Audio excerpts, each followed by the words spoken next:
Welcome back. You're still watching the SABC's Prime News, and we're going to focus a little bit of our attention into the world of business. And normally we start the business programs with the chart of the day, and we thought we'd bring it up for you now today. And this is the chart of the day. And this is usually where Francis tries to confuse you by these charts that go down. So what we're doing is tracking the rand. The chart of the day is the rand. Since Monday, what's been happening, and of course the currency traders were on tenterhooks ahead of the announcement of who was going to be the next president of the ANC. On this graph, you can see where the rand goes down, okay? Think upside down. So when it's actually going down, it means that the rand is getting stronger because we're looking at against the dollar. It's stronger. $1 will buy less rand. And it shows that the rallies that we saw on Friday and on Sunday here. So as it's going down, the rand is getting stronger. So this is what happened on Friday and Sunday. And that was on the expectation that Cyril Ramaphosa would be coming in as the president. He's seen by many investors as kind of a friendly guy for business and likely to adopt policies that will help the economy and business to grow. So after the announcement, the rand hit a 9-month high. Take a look at this. So this was the Sunday. We thought, wow, okay, something's happening. The announcement happened and it came all the way down and hit 12.53 against the dollar. That was 7% stronger than last Thursday and around 14% stronger compared to mid-November. So that was the high point. What has happened since then? Well, you'll see that the chart remains kind of flat, actually. It was treading on water. It hasn't really strengthened much, and there's been a small weakening over time, possibly because concerns about the missing votes and the composition of Ramaphosa's leadership team. Will he really actually be able to implement some strong policies that business is quite keen on? When those closest to him are on the side of a deep political divide. Well, at the close of business today, it was trading around 15.66.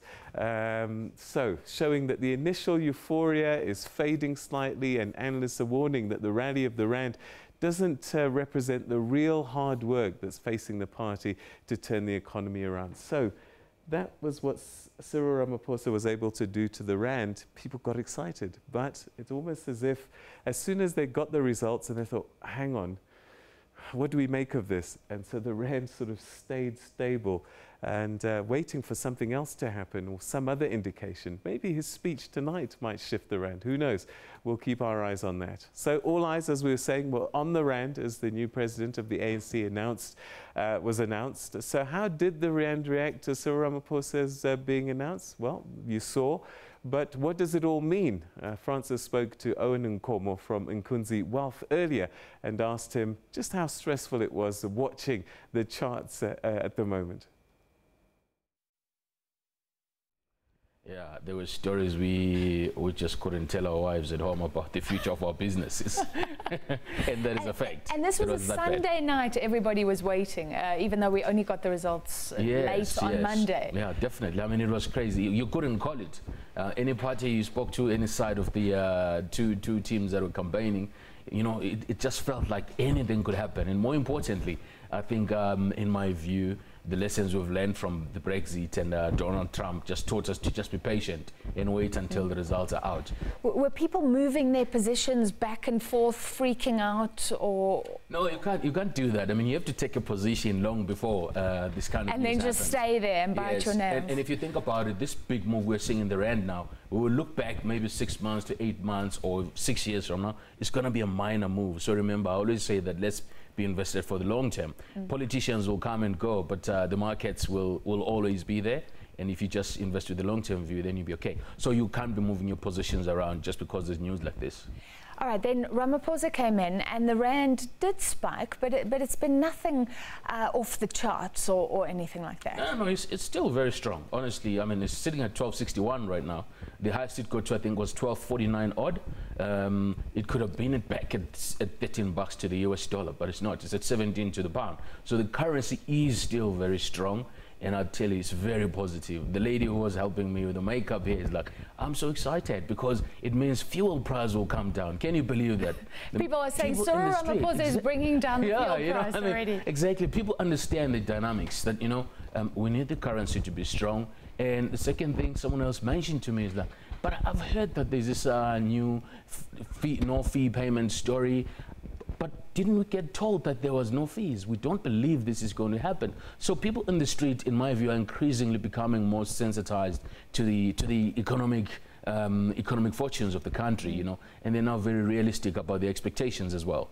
And this was about the economic future of the country. Is that why you would say the rand was strong, the expectations were high, and some people would say, look, Cyril Ramaphosa is just in bed with business, or was this based on real expectations about the future? Look, a lot of this stuff that is being mentioned in commentaries out there, when people say stuff like that, it's just political rhetoric. But the important thing, the numbers do not lie. If I tell you now that one of the bonds that we use to measure 10-year forward-looking views on interest rates, the R186 in South Africa, has come from 9.35%, moved down to 8.62%, which basically means that if you are paying interest rates, just used as an example, it means your interest rates have moved from 9.35 to 8.6%. And that is bond a big saving. yields coming down means more confidence because you're willing to get less interest for your investment. Most definitely, and your bond prices are going up, meaning that your property prices will go up as well. Why? Because more people can afford to borrow money at these lower interest rates to buy a car, to send their child to school, to service their debt, to buy houses, and then the economy can start to kick. And it's a matter of confidence, in my view. Like I've said before, that's what this vote was about. Could this not be overconfidence? Because he's with a team, they were diametrically opposed, some of them in the run-up, but from very different political camps. Then he's got to push through better policies. Everybody's waiting for that, but it's the ANC that has to push through those policies. Yeah, look, I mean, you would say that, but if you look at all the previous presidencies since the end of apartheid, ultimately the president has held most of the sway. If you look at the Zuma presidency as well, if you look at the decision around free education, if you look at all those times that we thought that the ANC guys would vote a certain way and then they'll vote this way, the leadership of the party has had an influence. And I do think that yes, it's a 3-3 apportionment to the NEC. But one hopes that the guys realize how much of a challenge we have ahead of ourselves, of us in terms of recovering the economy, getting people employed, and getting the GDP numbers to go up to 3%. And we're hoping the guys will work together. So this is based on a belief that he as an individual will have that clout to get people behind him and change things. What about the argument that he's actually been in a very powerful position for a very long time when we've declined into this economic malaise? But you see, the ANC does not work like that. Even if you look at the way he's been speaking, the new ANC president, Cyril Ramaphosa, the way he's been speaking, he's been very measured. He's been extremely measured. And that's why you've seen a lot of the guys in the NEC Mantashe, when there's a decision that they made, when they came out and said, no, we're not happy that the president has fired the Minister of Finance, they had to change the statements. Cyril did come out and he said, listen, we're not happy with this, we're engaging the president, etc. But it wasn't too far leftist when it came to conversation points. The ANC, I think, which is always a problem in my view, is that they've got this togetherness story. You ask them who switched on the light, they say we all did. Who switched off the light, we all did. So I do think they'll continue to make decisions holistically. I don't think it's going to be a one-man show, especially from the learnings of the past 10 years. I think we should have been rather... But the market is counting on a one-man show. That's what I'm saying. There's a paradox here. Oh, look, they're counting on this one man to change everything. No, look, I think the fact that he understands business, he understands how markets work, he has run a big empire, I think that he's going to engage his international partners properly to bring more investments into the country. And I doubt that he would wake up one day and say, Minister so-and-so, you are fired, with no good reasons, because he's got a reputation to speak. We have a lot of expectations from him, and the only only thing we're asking these guys is to give us a stable economy where we can do our best as business to create jobs and contain interest rates, contain inflation, and we'll leave them alone. You know, that's all we're asking. Just don't chop and change policies, decisions. Give us stable policies and do implement as well. Final question. Does this mean we can avoid, we've already seen numerous downgrades, but some worried about the final one affecting the rand and those big bond boards that we're on globally. Could this prevent that, or is that still a fait accompli? I think that depends on what happens between now and sort of the next quarter, next year, in terms of what the ratings agencies will do. They will look very closely at how political events unfold in the country. You know, people are concerned about Ace Magashule and Mr. Mabuza in the NEC. How does Cyril deal with those guys? How do we deal with President Jacob Zuma? Because some people are already saying maybe there's going to be a recall. If there's political uncertainty, I think then the ratings agencies are going to be concerned. But so we hope that there'll be stability between now and sort of March, and then I'm certain that we will avoid being downgraded. And also what the conversations with the investment communities locally and offshore is by President, the president of the ANC. You know, if he's going to have any conversations, if they're constructive, if they say we will fix this economy, that's all we need to avoid a downgrade. There was Owen Nkomo from iNkhunzi Wealth, and he's very confident, saying everything's at these elevated levels.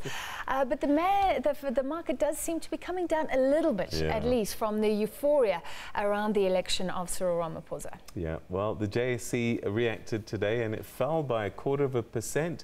Banks have been flying in the wake of Ramaphosa's victory, since it's seen as more likely to promote investment type of policy and create some growth. But it did close in the red, I'm afraid, in the end, despite Naspers going up 3%. Yes, those banks and financials are weighing a little bit. The rand also retreating, as we were speaking about, slightly from those 9-month highs. And bond yields rose today. He was saying that the yields have been looking good, but today's little spike is suggesting that investors are questioning the ability of this new team to push through new policies and deal with corruption. Let's take a look at those numbers.